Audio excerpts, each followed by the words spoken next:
نحمده ونصلي ونسلم على رسوله الكريم أما بعد فأعوذ بالله من الشيطان الرجيم بسم الله الرحمن الرحيم كلا بل لا تكرمون اليتيم ولا تحاضون على طعام المسكين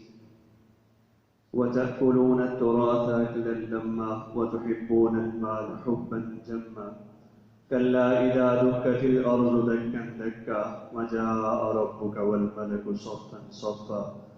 وفي مقام آخر صدق الله ومولانا العظيم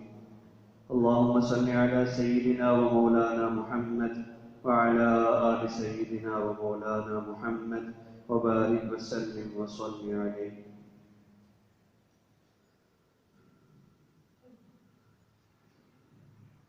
حضرات محترم،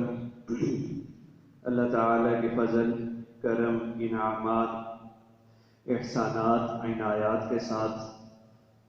اللہ کے کلام کو پڑھنے کی ادنا سی سمجھنے کی کوشش جاری ہے. اللہ تعالیٰ اس کو قبول فرمائے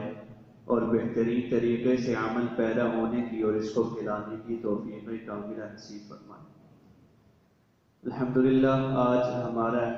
سورہ والناس سے لے کر سورہ فجر تک آدھا سپارہ مکمل ہو جائے گا، اور ہم سورۃ الفجر کی جب آخری آیات ابھی پڑھیں گے اور ان کا ترجمہ پڑھیں گے تو ہم دیکھیں گے کہ ان تمام آیات کی تشریح پچھلی صورتوں سے ہمیں مل جائے گی. ہمیں کچھ نیا کرنے کی یا بہترین سوچنے کی، الفاظ ادا کرنے کی آج اتنی خاص ضرورت عموماً بھی نہیں پڑتی. ہر آیت کا ترجمہ، ہر آیت کا تعلق قرآن کے اندر قرآن میں سے بھی ہے اور احادیث سے بھی ہے. بہرحال اللہ تعالیٰ کا کرم ہے کہ ہم نے اس چھوٹی سی کوشش میں سادے سپارے کو پڑھا اور سمجھا ہے. بہرحال اللہ تعالیٰ کی بارگاہ میں یہی دعا ہے کہ اللہ تعالیٰ عمل کرنے کی اور صحیح پھیلانے کی توفیق نصیب فرمائے. کلا بل لا تکرمون الیتیم ولا تحاضون علی طعام المسکین. ہم پہلے سورہ فجر کی پہلی آیات کو تھوڑا سا دہرا دیتے ہیں کہ اس کی ابتدا میں ہم نے پڑھا کہ اللہ تعالیٰ نے، جیسے ہم نے مختلف صورتوں میں پہلے بھی پڑھا کہ اللہ نے قسمیں کھائیں، یہاں پر بھی اللہ تعالیٰ نے قسمیں کھائیں، مختلف قسمیں کھائیں. وہ فجر کے حوالے سے، وہ 10 راتوں کے حوالے سے، وہ جفت اور تاب کے حوالے سے، وہ رات کہ جب وہ رات آسان ہو جائے، جب رات چڑھے، اس حوالے سے. اور تمام قسمیں کھانے کے بعد اللہ تعالیٰ نے یہ پوچھا، یہ سوال کیا کہ کیا یہ تمام چیزیں تمہارے لیے کافی نہیں ہیں کہ تم اپنے رب کو پہچان لو، اپنے رب کے قریب ہو جاؤ، اپنے رب کے احکامات و تعلیمات پر پیروی کرنے والے ہو جاؤ. اور پھر آگے چل کر یہ بتلایا، ہم دنیا میں یہ دیکھتے ہیں کہ ہم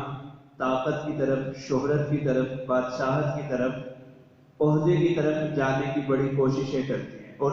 اس عمل میں جیسے سورہ تکاثر کے ابتدا میں فرماتی الہاکم التکاثر حتی زرتم المقابر، تم ہرس میں، لالچ میں، اس لالچ کو حاصل کرنے کی کوشش میں اپنی زندگی تباہ و برباد کر دو گے اور قبروں تک جا پہنچو گے. تو یہاں عاد، ثمود اور فرعون 3 قوموں کا ذکر کر کے بتلا دیا کہ تینوں کو اپنی طاقت کے اوپر بڑا گھمنڈ تھا، اپنی بادشاہت کے اوپر. اور قوم عاد، ثمود کے عاد کے حوالے سے یہ بتلایا کہ وہ اپنے قد و قامت میں، وہ اپنے اس قوم جو ہے وہ اپنی ایک یونیکنس رکھتی تھی کہ اللہ فرما رہے ہیں کہ اس طرح کی دوبارہ نہیں، بلکہ وہ الذی لم یخلق مثلھا فی البلاد، وہ اپنی مثال جو اللہ نے وہ تخلیق کی، وہ اپنی مثال آپ تھی، لیکن وہ اللہ کے ماننے والے نہیں بنے. یا یحسب ان لن یقدر علیہ احد میں بھی یہ بتلا دیا کہ کیا تمہارے اوپر کسی کی قدرت نہیں ہے، کیا تمہارا حساب نہیں لیا جائے گا، کیا جس نے یہ طاقت، بادشاہت عطا کی ہے کیا وہ اس کے بارے میں سوال نہیں کرے گی. تو ان چیزوں سے ہمیں اللہ تعالیٰ نے یہ بتلایا اور سمجھایا کہ تم جن چیزوں کے پیچھے پڑھ کر اپنے رب کو، رب کی تعلیمات کو بھول جاؤ گے، وہ چیزیں تمہیں کسی بھی قسم کا کوئی فائدہ نہیں پہنچائیں گی. ہاں، ذریعہ معاش کے لیے ہر بندہ نکلے گا، ذریعہ معاش کے لیے وہ بھی نکلیں گے جو اللہ کی مانتے ہیں، وہ بھی مال اکٹھا کرنے کے لیے، مال کو کمانے کے لیے، حاصل کرنے کے لیے، ضروریات زندگی کے لیے وہ بھی نکلیں گے۔ ایسا نہیں ہے کہ جو اللہ کی مان کر چل رہے ہیں وہ نکلیں گے کہیں، وہ بھی جائیں گے، اللہ کا فضل تلاش کریں گے اور اللہ کو راضی کریں گے۔ اور دوسری طرف جب کام کرنا ہی ہے اور وہ کام کرنے سے کوئی ایمان رکھتا یا نہیں رکھتا، کسی نے سچ بولا، کسی نے کوئی اچھا کام کیا، تو آج بھی ہم سائنٹسٹ کے حوالے سے، میڈیکل کی فیلڈ کے حوالے سے کئی کفار کی جو انہوں نے کام کیا اور چیزیں ایجاد کی، اس کے بارے میں کچھ کام کیا، تو ہم اس کو پڑھتے ہیں، اس کو سمجھتے ہیں، ان کے اچھے کام کی داد دیتے ہیں کہ انہوں نے بھی، فلاں بندے نے یہ کام کیا، مسلمان سائنسدانوں نے بھی کام کیا، ڈاکٹروں نے کام کیا، ان کی یہ تخلیق رہی، فلاں کی یہ تخلیق رہی۔ ٹیکنالوجی کے اندر ہم دوسروں کی تخلیق کو داد بھی دیتے ہیں، اس سے فائدہ بھی اٹھاتے ہیں۔ ایسا نہیں کہ ہمیں وہ کرنے سے منع کر دیا، نہیں، ہم بھی اپنی کوشش جاری رکھیں گے، تھوڑی ہے زیادہ ہے، اس کے اثرات ثمرات اپنی جگہ۔ تو ایسا ہرگز نہیں ہے کہ ہم بادشاہت کی طرف نہیں جائیں گے، ایسا ہرگز نہیں ہے کہ ہم طاقت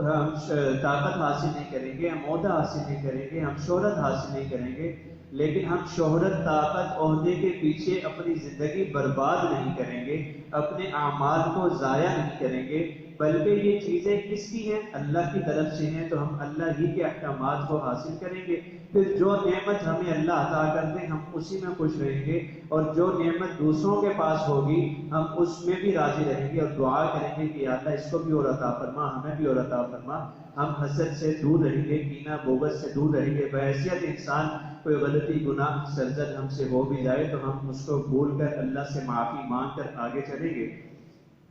اور یہ بتلا دیا، سمجھا دیا کہ انسان جو کچھ وہ لوگ کما رہے تھے، جو حاصل کر رہے تھے، جس کے پیچھے وہ ہرس، ہوس، لالچ میں پڑے ہوئے تھے، اس کی وجہ سے وہ برباد ہو گئے، ان پر عذاب آ گیا۔ اور فرمایا کہ انسان کی ایک ناشکری یہ بتلائی کہ جب اس کو اللہ عطا کر رہے ہوتے ہیں، اس پر نعمتوں اور رحمتوں کی برسات ہو رہی ہوتی ہے، تو وہ کہتے ہیں کہ یہ میرے رب کے ہاں میری بڑی قدر ہے، وہ کہتا ہے یہ میرے رب کی طرف، یہ کہہ دے گا کہ میرے رب کی طرف سے بڑا اللہ کی طرف سے کرم ہے کہ کرم ہو رہا ہے اور میرے لیے آسانیاں ہیں۔ لیکن جیسے ہی اس پر مصیبت، پریشانی، مشکل آتی ہے تو وہ کہتا ہے کہ کیا یہ میرے لیے ہونا تھا، یہ میرے ساتھ میرے رب نے کیا کر دیا، اور وہ اس پر چیخ و پکار اور معاذ اللہ رب کے فیصلوں کے اوپر غلط رویہ اختیار، اس کے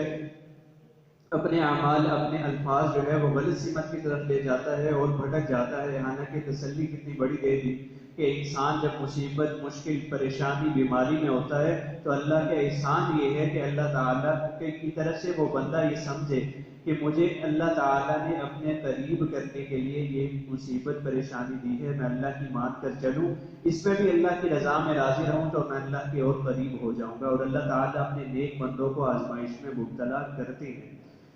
کلا بلا تکرمون الیتیم ولا تحاضون علی طعام المسکین۔ ہم نے پچھلی صورتوں میں کثرت کے ساتھ یہ پڑھا، سورہ بلد کے اندر، سورہ معون کے اندر، کہ وہاں ہمیں یہ ذکر ملا کہ یتیموں کے ساتھ بہترین معاملہ رکھنا ہے۔ ولا تحاضون علی طعام المسکین، تمہیں کوئی محتاج ملے تو اس کی مدد کرنی ہے، اسے کھانا کھلانا ہے، اس مسکین کے لیے آسانی کرنی ہے۔ وَتَأْكُلُونَ التُّرَاثَ أَكْلًا لَمًّا وَتُحِبُّونَ الْمَالَ حُبًّا جَمًّا۔ ہم نے یہ پڑھا اور سمجھا کہ ہمارے بھٹکنے کی جو سب سے بڑی وجہ ہے، ہم مال کو حاصل کرنے کی وجہ سے بھٹکیں گے، جیسے سورہ تکاثر کی پہلی آیات میں، پھر سورہ الہمزہ کے اندر الذی جمع مالا وعددا یحسب ان مالہ اخلدا۔ تو اس طرح ہمیں یہ پتہ چلا کہ ہم اس مال کو حاصل کرنے کے حوالے سے جو کام کریں گے، ان کاموں کی بنا کے اوپر ہم بھٹکتے ہوئے اللہ کی تعلیمات، احکامات سے روگردانی کر جائیں گے۔ تو یہاں یہ بدلا، اور یتیم کے ساتھ بھی سب سے پہلا جو برا عمل کیا جاتا ہے وہ یہی ہوتا ہے کہ اس کا جو مال ہوتا ہے، اس کی جو جائیداد ہوتی ہے، اس کو ہڑپ کرنے کی کوشش کی جاتی ہے۔ اور دوسرا برا عمل یہ ہوتا ہے کہ اگر اس کے پاس مال نہیں ہے اس کے حصے کا، تو اس کو کسی بھی قسم کے کھاتے میں نہیں لایا جاتا، اس کے ساتھ کسی بھی قسم کی اچھائی یا اچھا عمل کرنے کی کوشش ہی نہیں کی جاتی۔ تو فرمایا کہ جو تم مال سمیٹو گے تمہیں وہ کھا لے گا، تمہیں وہ ہڑپ کر لے گا، روز محشر توپ بنا کر تمہارے دلوں میں ڈال دیا جائے گا، اژدہا بن کر تمہارے سامنے آ جائے گا، اور وہ اسی مال کو تم اپنے لیے بہتر بھی بنا سکتے تھے، جس کا ہم تذکرہ بارہا تیسرے سپارے کی سورہ بقرہ کی ان آیات کا کرتے ہیں۔ واللہ یضاعف لمن یشاء واللہ واسع علیم، بلکہ سورہ آل عمران کی ہم ان آیات کا تذکرہ کرتے ہیں تمام، کہ جہاں جہاں بھی اللہ تعالیٰ نے یہ بتلایا اور سمجھایا کہ تم اللہ کی راہ میں خرچ کرو گے تو اللہ اس کو 700 گنا بڑھا دیں گے، اور واللہ یضاعف لمن یشاء، اللہ چاہے تو اس سے بھی زیادہ اس کا اجر عطا کر دے۔ اور تم نے کیا کیا؟ وَتُحِبُّونَ الْمَالَ حُبًّا جَمًّا، تم نے اس کے ساتھ محبت کی جی بھر کر، تم اس کے ساتھ پیار کرتے رہے، اس کو جمع کرتے رہے۔ اور اس کی مزید تشریح اگر ہم سمجھنا چاہیں تو الذی جمع مالہ وعددہ یحسب ان مالہ اخلدہ، کہ تم نے پیار بھی کیا، محبت بھی کی، اس مال کو حاصل کرتے وقت تم نے اللہ کے احکامات کو بھی نہیں دیکھا، اور جب حاصل کر لیا تو یہ سوچا اور سمجھا کہ اب میری جو بھی تمام زندگی ہے، آنے والے معاملات ہیں، وہ منحصر ہیں، وہ انحصار رکھتے ہیں کس کے اوپر؟ اس مال کے اوپر۔ جبکہ ہم سب جانتے ہیں کہ کئی لوگوں کے پاس بہترین اور بہت زیادہ مال ہوتا ہے، لیکن اس کے باوجود وہ اللہ کی بہت زیادہ نعمتوں اور رحمتوں سے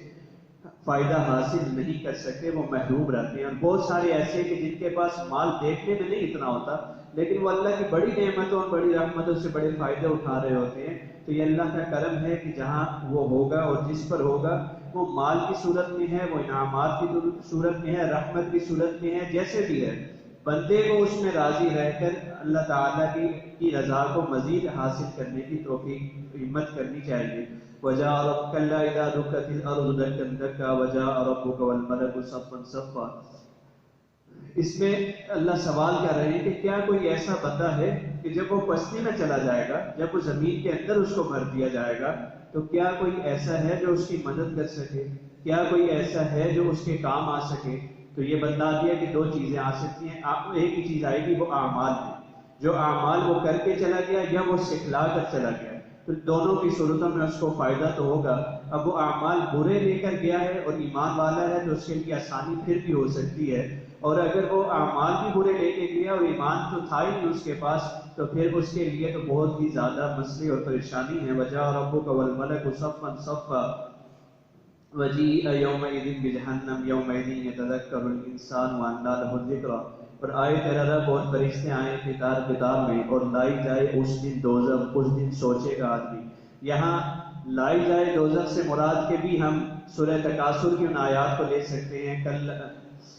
کلا سوف تعلمون ثم کلا سوف تعلمون کلا لو تعلمون علم الیقین، تمہاری آنکھیں دیکھ لیں گی، لترون الجحیم ثم لترونها عین الیقین، وہ جہنم کیا ہے، وہ اس سزا کیا ہے، جزا کیا ہے، تم اپنی آنکھوں سے اس دن اس کو سامنے پالو گے۔ اور کسی بھی چیز سے یقین کرنے میں کوئی بندہ آ کر بات کہہ دے تو اب اگر ہمیں یقین نہ آئے تو ہم وہاں جاتے ہیں، اور اگر یا اس کی آج کل تو ہمیں فوراً اس واقعے کی ویڈیو مل جاتی ہے، ہم اس ویڈیو کو حاصل کر لیتے ہیں، اس کے بعد ہم دیکھتے ہیں اور پھر ہمارا یقین اس سے زیادہ ہو جاتا ہے کہ ہاں یار فلاں جگہ پہ پختہ یقین ہو جاتا ہے، پختہ ہم اس کو مان لیتے ہیں، اس پر اعتماد کر لیتے ہیں۔ تو اس روز وہ جزا و سزا، جنت جہنم ہمارے سامنے لائی جائے گی، ہمارے اعمال ہمارے سامنے لائے جائیں گے، اور ہمارے اعضاء ہمارے اعمال پر ہماری طرف سے گواہی دیں گے۔ تو وہ سب چیزیں جب ہم اس روز ہمارے سامنے آ جائیں گی، یوم یتذکر الانسان وانیٰ لہ الذکریٰ، وہ اس دن سوچے گا کہ اس کو اتنا سوچنے کا وقت ملا، اس نے کیا کیا۔ یا اس سے بھی آگے بِأَنَّ رَبَّكَ أَوْحَىٰ لَهَا يَوْمَئِذٍ يَصْدُرُ النَّاسُ وَفِي مَقَامٍ آخر سورہ زلزال کے اندر، کہ اس روز یہ زمین گواہی دے گی، اس روز ہر چیز ختم ہو جائے گی، اس روز جیسے اعمال کیے ہوں گے، اس اعمال کو ذرے برابر اچھائی کا ہو یا برائی کا ہو، اللہ تعالیٰ اس کا بدل عطا فرمائیں گے۔ یقول یا لیتنی قدمت لحیاتی، ہم نے آخری صورتوں میں سورہ والضحیٰ سے سورہ ناس تک ایک چیز کو دیکھا کہ کثرت سے حضرت صلی اللہ علیہ وآلہ وسلم پر ہونے والے انعامات، رحمتوں کا ذکر کیا گیا، اور اب ہم نبی مکرم صلی اللہ علیہ وآلہ وسلم کی امت میں شامل ہیں، تو اللہ کی جو سب سے بڑی رحمت، نعمت اس دنیا، اس کائنات کے اندر ہے، وہ ہمیں اللہ نے عطا کر دی۔ پھر ان کی ماننے کے لیے اللہ تعالیٰ نے ہمیں زندگی عطا کر دی، ان کی شریعت، ان کی سنت، ان کی حدیث، اقوال، افعال، اعمال کو حاصل کر کے اس پر عمل پیرا ہونے کی، اور ان کا ساتھ کو حاصل کرنے کی۔ نبی مکرم صلی اللہ علیہ وآلہ وسلم بیٹھے ہوئے اور فرمایا، ایک حدیث کا مفہوم ہے کہ میرے بھائی مجھ سے آ کر ملیں گے، تو صحابہ کرام رضوان اللہ تعالی علیہم اجمعین نے ذکر کیا کہ آپ کے بھائیوں سے کون مراد ہیں، ہم بھی موجود ہیں اور آپ کے یہ ایک تو یہ نا جو ہم سامنے موجود ہیں اور ان کا تذکرہ ہے، فرمایا وہ جو میرے اوپر ایمان لائیں گے مجھے بغیر دیکھے۔ تو اللہ تعالیٰ نے ہمیں بڑی ہم سوچتے اور سمجھتے کیسے ہیں کہ ہمیں اللہ وہ زمانہ عطا کرتے کہ اس زمانے کی ایک گھڑی ہمیں عطا کرتے کہ جس زمانے میں خود رسول اکرم صلی اللہ علیہ وآلہ وسلم اس دنیا میں موجود رہے اور ان کی مجلس سے محفل سے ہم افادہ حاصل کرتے استفادہ۔ اور کیسی تسلی اللہ تعالیٰ نے، ہم بارہا تسلی کا لفظ اس لیے استعمال کر رہے ہیں کہ ہم کہیں بھی یہ سوچ ہی نہیں سکتے کہ ہم کسی چیز سے محروم ہو گئے۔ اللہ نے ایسی نعمتیں، ایسی رحمتیں، ایسی چیزیں اس نعمت رحمت کو قائم رکھا، کہا کہ تم اللہ کی مان کر چلو، تو تم جن چیزوں کو سمجھتے ہو کہ تم نے چھوڑ دیا، تم محروم ہو گئے اور اس وقت اس زمانے میں تم نہیں تھے، اللہ اس وقت اور زمانے سے بہتر چیزیں تمہیں عطا کر دیں گے۔ تو اللہ مقصد کیا ہے زندگی کا کہ ہم اللہ کی مان کر چلنے والے بنیں، اور جو اللہ کی مان کر نہیں چلیں گے وہ کیا ہوگا؟ یقول یا لیتنی قدمت لحیاتی، وہ افسوس ہوگا ان کے لیے، وہ افسوس کریں گے۔ اور مختلف جگہ قرآن میں یا لیتنی کے ساتھ یہ ذکر آیا کہ وہ اس روز سورہ حاقہ کے اندر تبارک الذی کے اندر یہ ذکر آیا کہ وہ اس روز کہیں گے کہ کاش ہم کوئی اچھے دوست بنا دیتے۔ یوم تقلب وجوہہم سے اگلی آیات میں آیا کہ وہ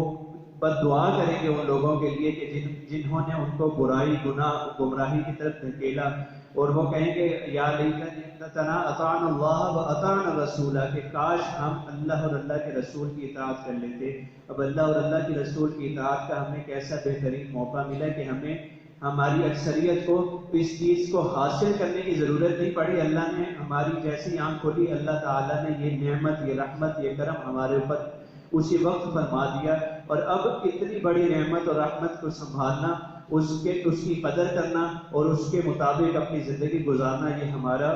مشن مقصد ہے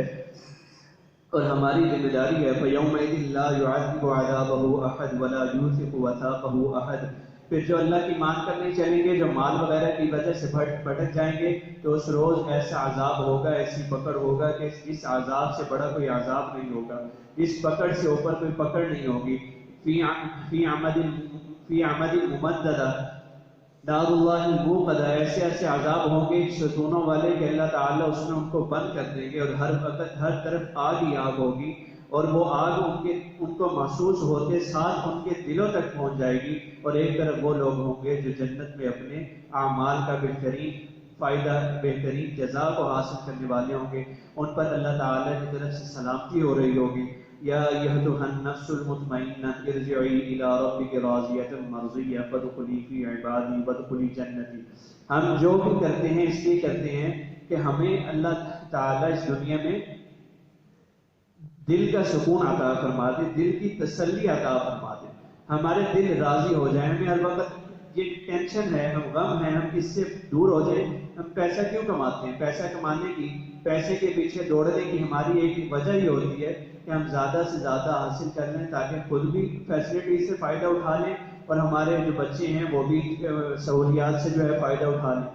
لیکن اصل اطمینان کیا ہے؟ ہم نے پہلے بھی تذکرہ کر لیا کہ بہت سارے جن کے پاس مال ہے ان کے پاس سکون نہیں ہے، اور جن کے پاس مال کی کثرت نہیں ہمیں وہاں سکون بھی نظر آتا ہے۔ اور ایسا نہیں ہے کہ جن کے پاس مال ہے ان کو سکون میسر نہیں ہے، لیکن سکون ہر اس بندے کو میسر ہوگا الا بذکر اللہ تطمئن القلوب، جو اللہ سے دوستی لگا کر اپنی زندگی گزار رہا ہوگا، جو اللہ کی مان کر گزار رہا ہوگا، اور جہاں اس سے غلطی کوتاہی ہو رہی ہوگی تو اللہ تعالیٰ سے